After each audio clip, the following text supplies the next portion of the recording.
कई दिनों से एक बात मन में बार बार उठ रही है कि इंसान को शायद अपने कर्मों का फल इस जीवन में ही भोगना पड़ता है। ये बात नहीं है कि मैं टेलीविजन में आने वाले क्राइम और भक्ति प्रधान कार्यक्रमों से प्रभावित हो गया हूँ। ये भी नहीं है कि धर्म ग्रंथों का पाठ करने लगा हूँ, न ही किसी बाबा का भक्त बना हूँ। ये भी नहीं कि पश्चाताप की महत्ता नए सिरे में समझ आ गई हो। दरअसल बात यह है कि इन दिनों मेरी सुपुत्री राशि का मेलजोल अपने सहकर्मी रमन के साथ काफी बढ़ गया है। मेरी चिंता का विषय रमन का शादीशुदा होना है। राशि एक निजी बैंक में मैनेजर के पद पर कार्यरत है। रमन सीनियर मैनेजर है। मेरी बेटी अपने काम में काफी होशियार है, परंतु रमन के साथ उसकी नजदीकी मेरी घबराहट को डर में बदल रही थी। मेरी पत्नी शोभा बेटे के पास न्यू जर्सी गई थी। अब वहां फोन करके दोनों को क्या बताता। स्थिति का सामना मुझे स्वयं ही करना था। आज मेरा अतीत मुझे अपने सामने खड़ा दिखाई दे रहा था। मेरा मुजफ्फरनगर में नया तबादला हुआ था। परिवार दिल्ली में ही छोड़ दिया था। वैसे भी शोभा उस समय गर्भवती थी। वरुण भी बहुत छोटा था और शोभा का अपना परिवार भी वहीं था। इसलिए मैंने उनको यहाँ लाना उचित नहीं समझा था। वैसे भी 2 साल बाद मुझे दोबारा पोस्टिंग मिल ही जानी थी। गांधी कॉलोनी में एक घर किराए पर ले लिया था मैंने। वहां से मेरा बैंक भी पास पड़ता था। पड़ोस में भी एक नया परिवार आया था, एक औरत और तीसरी या चौथी में पढ़ने वाले 2 जुड़वा लड़के। मेरे बैंक में काम करने वाले रमेश बाबू उसी मोहल्ले में रहते थे। उनसे ही पता चला था कि वो औरत विधवा है। हमारे बैंक में ही उसके पति काम करते थे। कुछ साल पहले बीमारी की वजह से उनका देहांत हो गया था। उन्हीं की जगह उस औरत को नौकरी मिली थी। पहले अपनी ससुराल में रहती थी, परंतु पिछले महीने ही उनके तानों से तंग आकर यहाँ रहने आई थी। बच कर रहना विनय जी, बड़ी चालू औरत है। हाथ भी नहीं रखने देती। जाते जाते रमेश बाबू ये बताना नहीं भूले थे, शायद उनकी कोशिश का परिणाम अच्छा नहीं रहा होगा, इसलिए मुझे सावधान करना उन्होंने अपना परम कर्तव्य समझा। सौजन्य हमें विरासत में मिला है और पड़ोसियों के प्रति स्नेह और सहयोग की भावना हमारी अपनी कमाई है।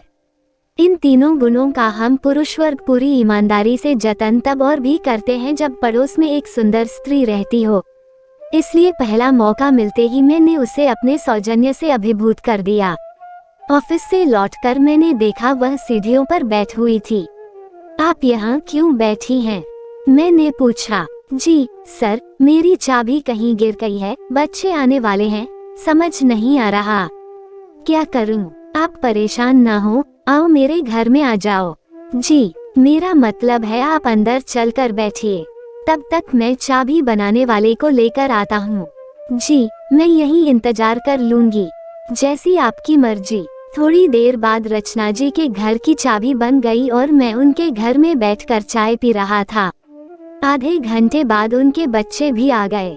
दोनों मेरे बेटे वरुण की ही उम्र के थे। पल भर में ही मैंने उनका दिल जीत लिया। जितना समय मैंने शायद अपने बेटे को नहीं दिया था, उससे कहीं ज्यादा मैं अखिल और निखिल को देने लगा था।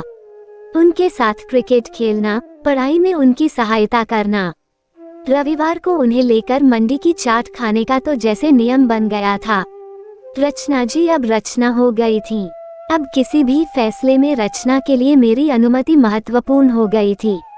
इसलिए मेरे समझाने पर उसने अपने दोनों बेटों को स्कूल के बाकी बच्चों के साथ पिकनिक पर भेज दिया था। सरकारी बैंक में काम हो न हो, हड़ताल तो होती ही रहती है।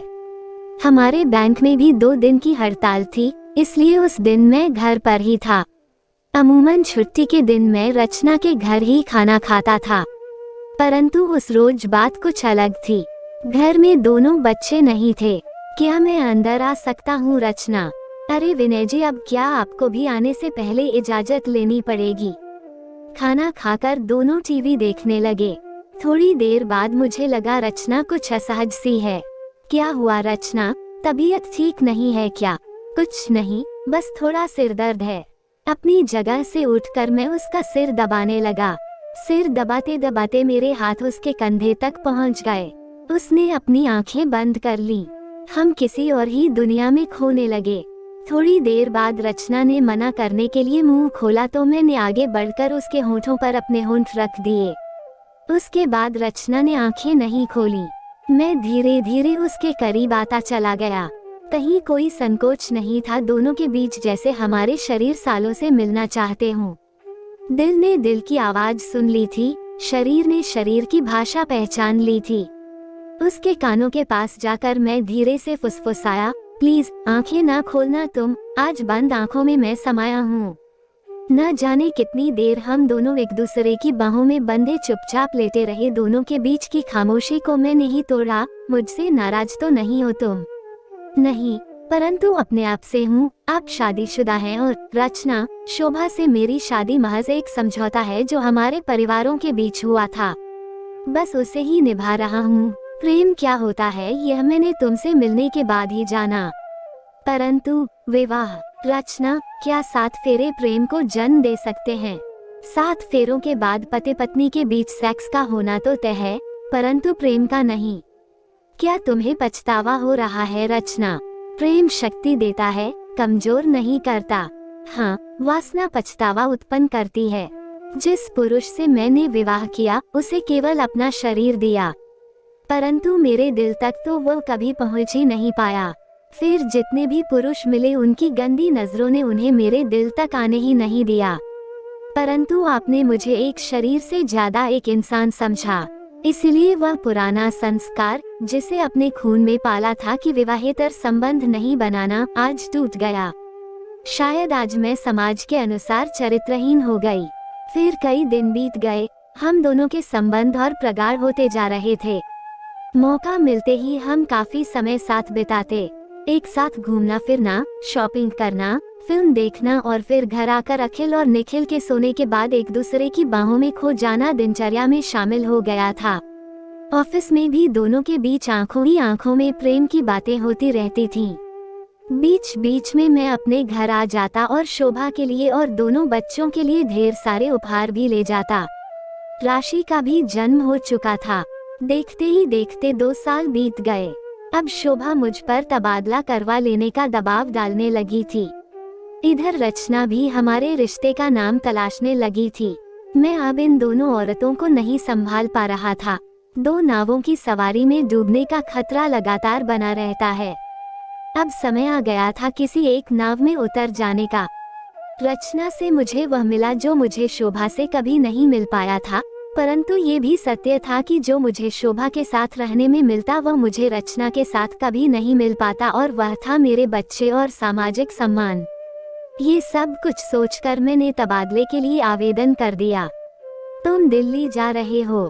रचना को पता चल गया था, हालांकि मैंने पूरी कोशिश की थी उससे यह बात छिपाने की।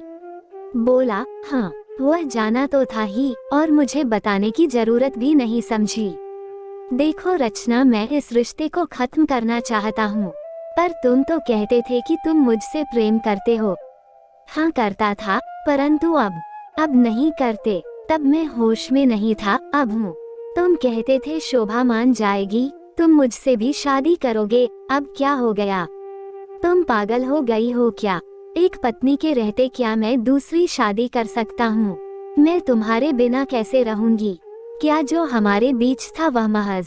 रचना, देखो मैंने तुम्हारे साथ कोई जबरदस्ती नहीं की, जो भी हुआ उसमें तुम्हारी भी मर्जी शामिल थी। तुम मुझे छोड़ने का निर्णय ले रहे हो, ठीक है, मैं समझ सकती हूँ, तुम्हारी पत्नी है, बच्चे हैं।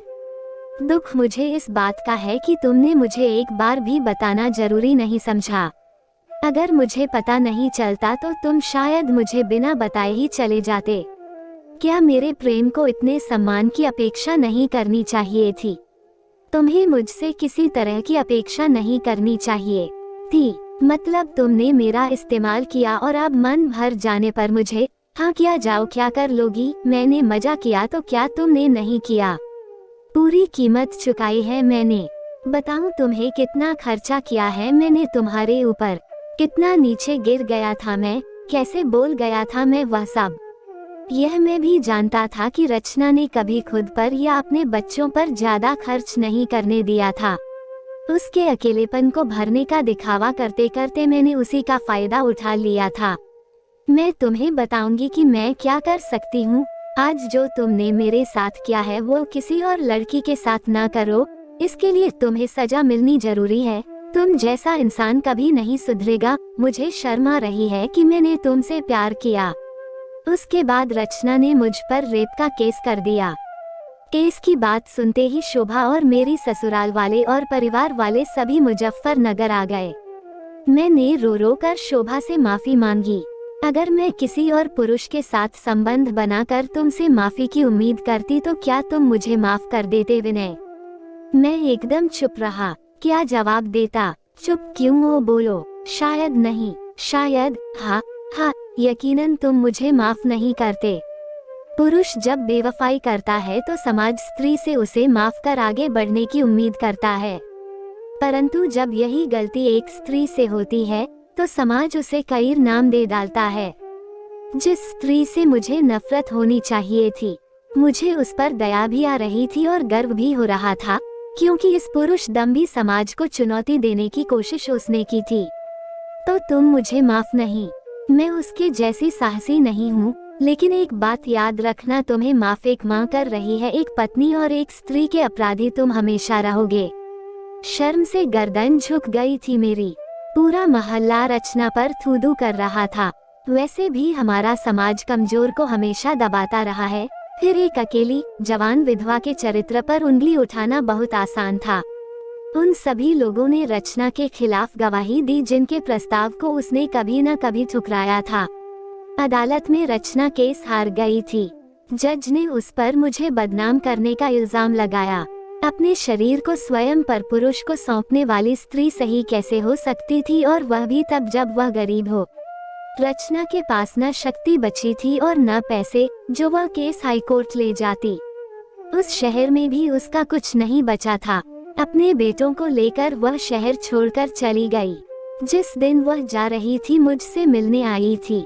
आज जो भी मेरे साथ हुआ है वो एक मृग तृष्णा के पीछे भागने की सजा है। मुझे तो मेरी मूर्खता की सजा मिल गई है और मैं जा रही हूँ, परंतु तुमसे एक ही प्रार्थना है कि अपने इस फरेब की विरासत अपने बच्चों में मत बांटना। चली गई थी वह। मैं भी अपने परिवार के साथ दिल्ली आ गया था। मेरे और शोभा के बीच जो खालीपन आया था वो कभी नहीं भर पाया।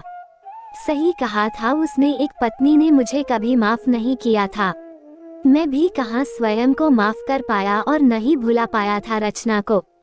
किसी भी रिश्ते में मैं वफादारी नहीं निभा पाया था, और आज मेरा अतीत मेरे सामने खड़ा होकर मुझ पर हंस रहा था। जो मैंने आज से कई साल पहले एक स्त्री के साथ किया था वही मेरी बेटी के साथ होने जा रहा था। नहीं, मैं राशि के साथ ऐसा नहीं होने दूंगा। उससे बात करूंगा, उसे समझाऊंगा। वो मेरी बेटी है, समझ जाएगी। नहीं मानी तो उस रमन से मिलूंगा, उसके परिवार से मिलूंगा, परंतु मुझे पूरा यकीन था ऐसी नौबत नहीं आएगी। राशि समझदार है, मेरी बात समझ जाएगी। उसके कमरे के पास पहुंचा ही था तो देखा वह अपने किसी दोस्त से वीडियो चैट कर रही थी। उनकी बातों में रमन का जिक्र सुनकर मैं वहीं ठिठक गया। तेरे और रमन सर के बीच क्या चल रहा है? वही जो इस उम्र में चलता है। हाँ हाँ हाँ। तुझे शायद पता नहीं कि वे शादीशुदा हैं। पता है। फिर भी राशि, देख यार, जो इंसान अपनी पत्नी के साथ वफादार नहीं है वह तेरे साथ क्या होगा? क्या पता कल तुझे छोड़कर। ही, मुझे लड़के नहीं, मैं लड़कों को छोड़ती हूँ। तू समझ नहीं रही यार। अब वो मुर्गा खुद कटने को तैयार बैठा है तो फिर मेरी क्या गलती? उसे लगता है कि मैं उसके प्यार में डूब गई हूँ, परंतु उसे यह नहीं पता कि वो सिर्फ मेरे लिए एक सीढ़ी है जिसका इस्तेमाल करके मुझे आगे बढ़ना है। जिस दिन उसने मेरे और मेरे सपने के बीच आने की सोची उसी दिन उस पर रेप का केस ठोक दूंगी। और तुझे तो पता है ऐसे केसेज में कोर्ट भी लड़की के पक्ष में फैसला सुनाता है। और फिर हंसी का सम्मिलित स्वर सुनाई दिया। सीने में तेज दर्द के साथ मैं वहीं गिर पड़ा।